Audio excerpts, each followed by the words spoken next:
Hello students, this is video lecture 3.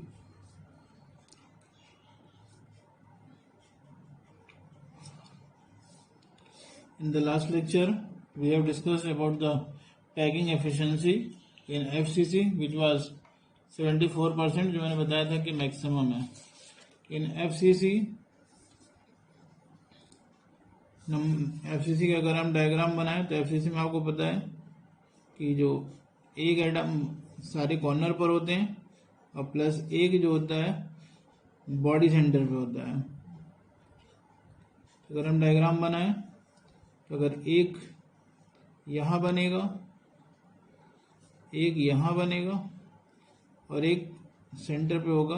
वो diagram छोटा बड़ा बन रहा है लेकिन वैसे सारे एक बराबर होंगे.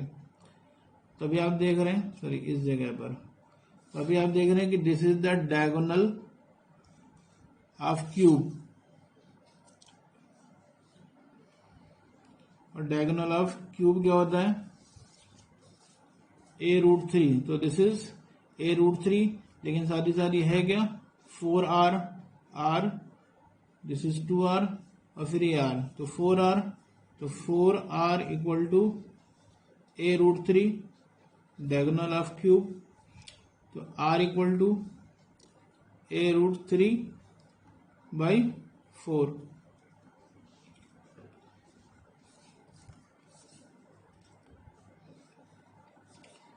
अभी volume of atoms equal to क्या होगा? 2 इंटू 4/3 पाई आर क्यूब. तो इसलिए क्योंकि बीसीसी में z की वैल्यू 2 होती है, यानी कि 2 एटम्स होते हैं यूनिट सेल में.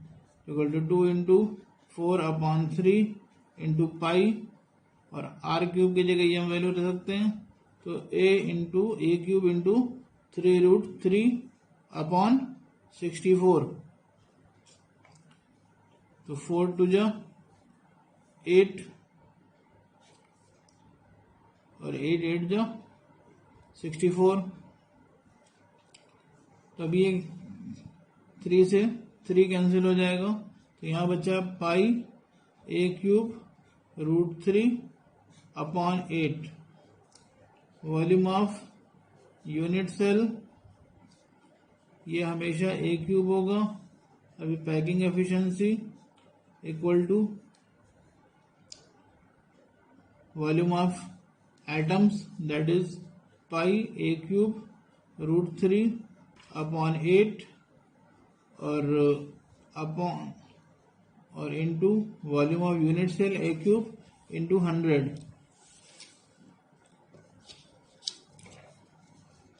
तो इस तरह से पैकिंग एफिशिएंसी आप निकालेंगे तो ये 68% आएगी.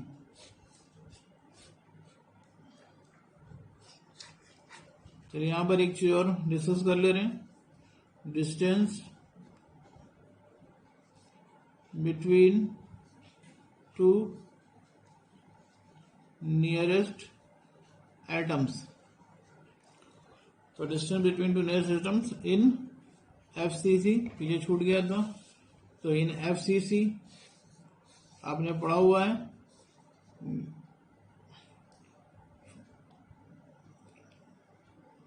4r equal to a√2. और मैंने आपको बताया है कि distance between two nearest atoms हमेशा कितनी होती है? 2r. तो 2r इक्वल टू क्या हो जाएगा? a√2/2. क्लियर है? और या फिर सिंपली यही रखिए, जब आप कैलकुलेट करेंगे तो आएगी वैल्यू. इसी तरह distance between two nearest atoms इन BCC. तो BCC में आपको पता है कि 4r इक्वल टू a√3 था. तो 2r इक्वल टू क्या हो जाएगा? a√3/2. तो this is the distance between two nearest atoms in BCC. तो दिस FC हमारा पैकिंग एफिशिएंसी कंप्लीट हुआ।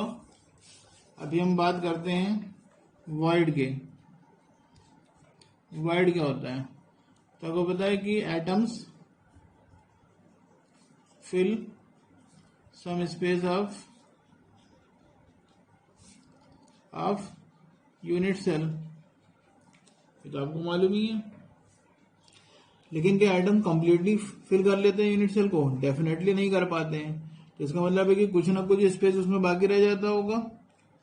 तो जो एटम से फिल होने के बाद जो स्पेस रिमेनिंग होता है वो स्पेस ही क्या कहलाता है? वॉइड कहलाता है। तो that is spaces between the atoms in unit cell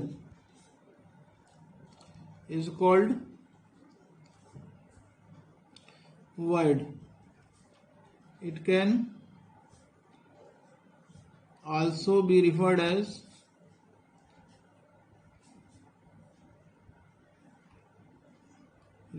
to as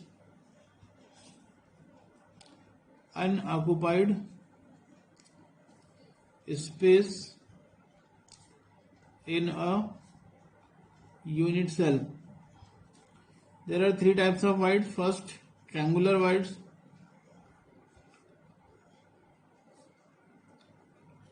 तो ट्रायंगुलर वाइड जो होता है वो 2D सॉलिड से मिलता है। आपको 2D पढ़ना नहीं है, तो इसलिए ट्रायंगुलर वाइड से कोई मतलब नहीं है।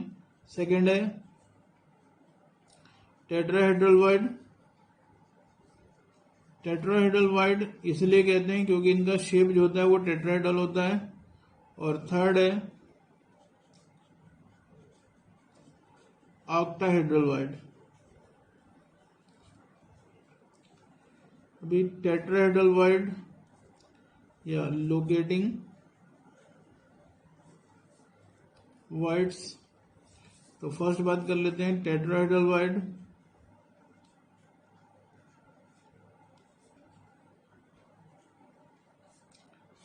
टेट्राहेड्रल वाइड कहाँ मिलते हैं? तो 2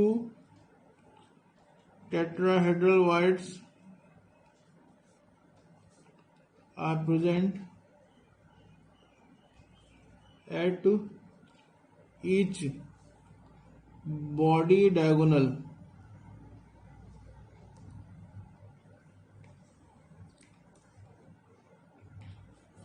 तो आपको पता है कि एक क्यूब में कितने बॉडी डायगोनल होते हैं?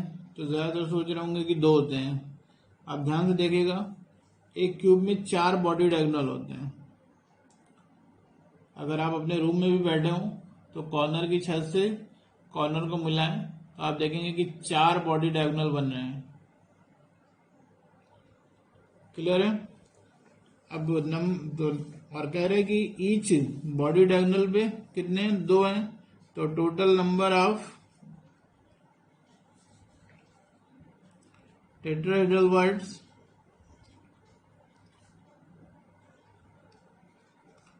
इन cubic close packing equal to क्या हो जाएगा?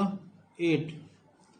लेकिन number of atoms in CCP कितना होता है? सीसीपी दैट इज एफसीसी, वो आपने पढ़ा हुआ है कितना? 4। बोलिए क्लियर है? ठीक। तो यहां पर आप देख रहे हैं कि जो टेट्राहेड्रल वाइड्स हैं वो क्या है?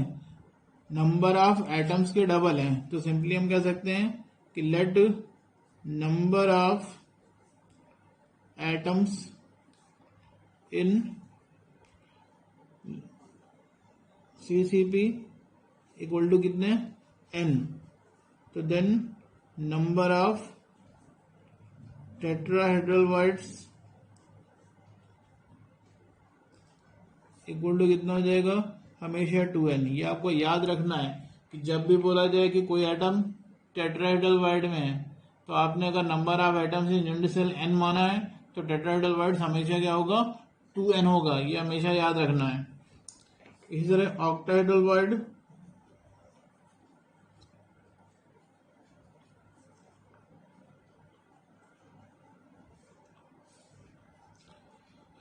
तो 1 octahedral void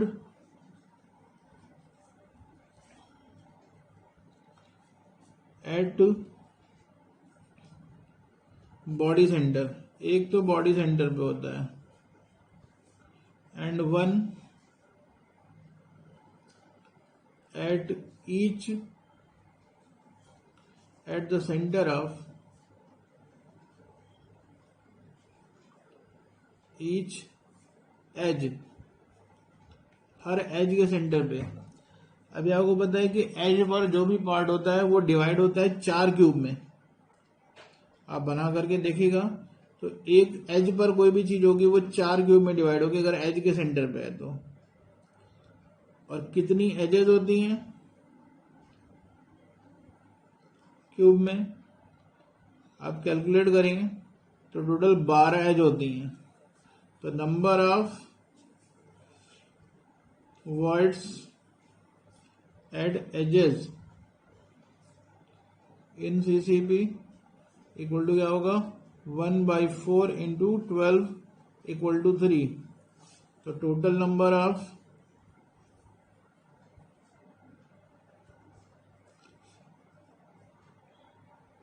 ऑक्टाहेड्रल वर्ड क्या हो जाएगा,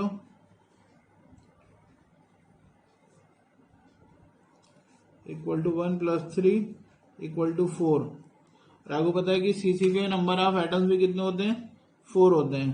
तो इससे हमारा रिजल्ट क्या निकला कि लेट नंबर ऑफ एटम्स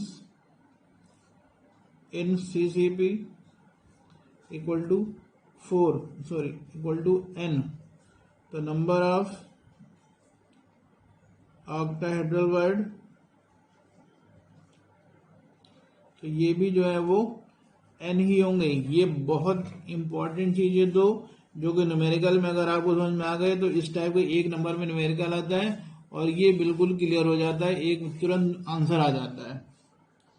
यहां पर मैं आपको एक क्वेश्चन दे रहा हूं,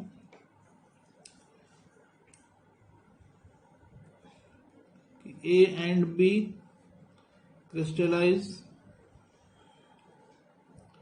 in such a way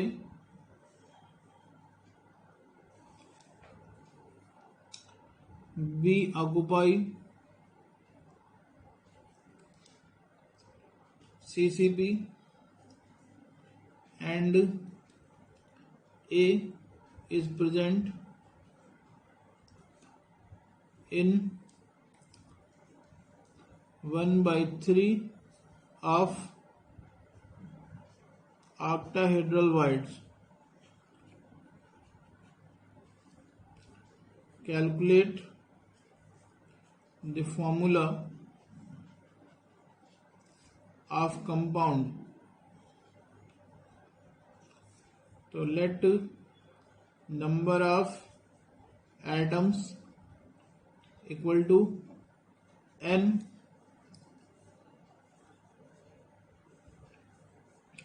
तो नंबर ऑफ ऑक्टाहेड्रल वर्ड्स, ये भी आपको पता है कि हमेशा कितना होगा, n होगा। Let number of atoms of B, तो number of octahedral voids equal to n है। तो number of atoms of A equal to क्या हो जाएगा, 1/3n, क्योंकि पहले कह रहा है कि 1/3 ऑफ ऑक्टाहेड्रल वर्ड यूज हुए हैं। तो फॉर्मूला क्या हो जाएगा, equal to A/B equal to A क्या है, 1/3n n। अब n से n कैंसिल हो जाएगा, 3 से मल्टीप्लाई कर लीजिए तो क्या हो जाएगा, इक्वल टू 1:3। तो फॉर्मूला क्या हो जाएगा, AB3। तो this is the formula of the compound.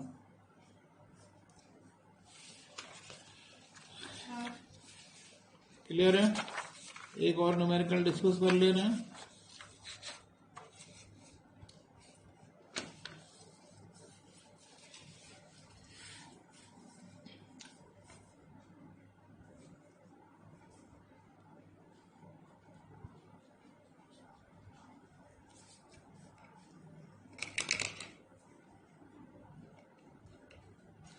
Question क्या है कि x and y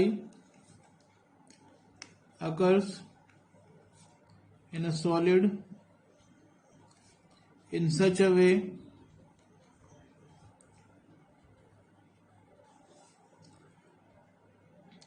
X is present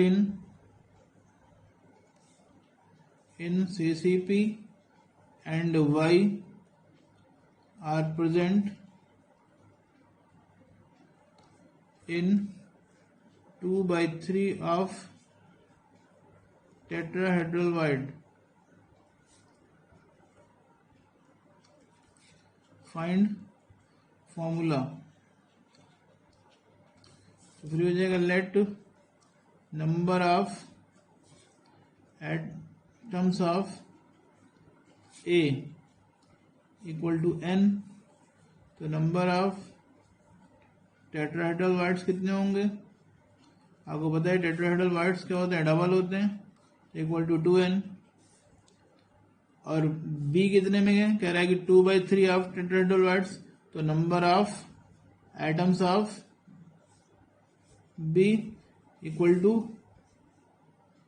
2 into 2/3n equal to 4/3n। Now formula equal to a is to b, sorry x y लिया हमने, x and this is y, x is to y equal to 2n is to 4n by 3। तो ratio आप निकालेंगे तो क्या होगा, n से n cancel, 2 2 जा 4, तो 2/3 दैट इज 3:2। तो फॉर्मूला क्या हो जाएगा, equal to x3 y2।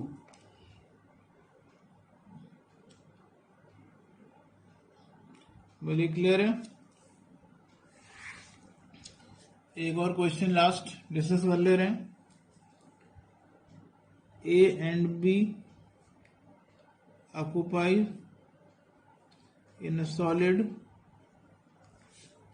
as B present at each corner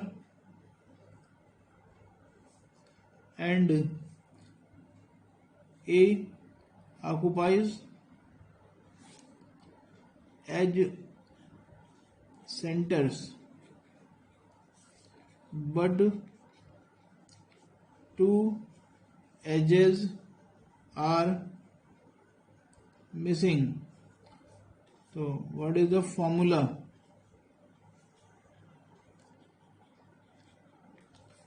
The number of atoms of B equal to कितना हो जाएगा, तो B कहाँ पर है, कॉर्नर्स पर है, और कॉर्नर पता है कि आपको क्या होता है, 1/8 इंटू 8 इक्वल टू 1, ये पीछे कई बार बता चुके हैं। नंबर ऑफ एटम्स ऑफ ए, तो आप कह रहे हैं कि आपको पता है कि एजेस पर है, और एच पर कितना पार्ट जाता है, 1/4, तो 1/4 और एजेस होती कितनी है, 12, तो 1/4 इंटू 12 होना चाहिए। बट यहाँ पर क्या कह रहे हैं कि 2 एजेस आर मिसिंग, तो इसका मतलब है कि कितनी एजेस यूज हो रही हैं, 10, तो 1/4 into 10 equal to 2.5। So now A is to B equal to 1 is to 2.5 और इक्वल टू 2.2 is to 5। तो फॉर्मूला क्या हो जाएगा, A2 B5।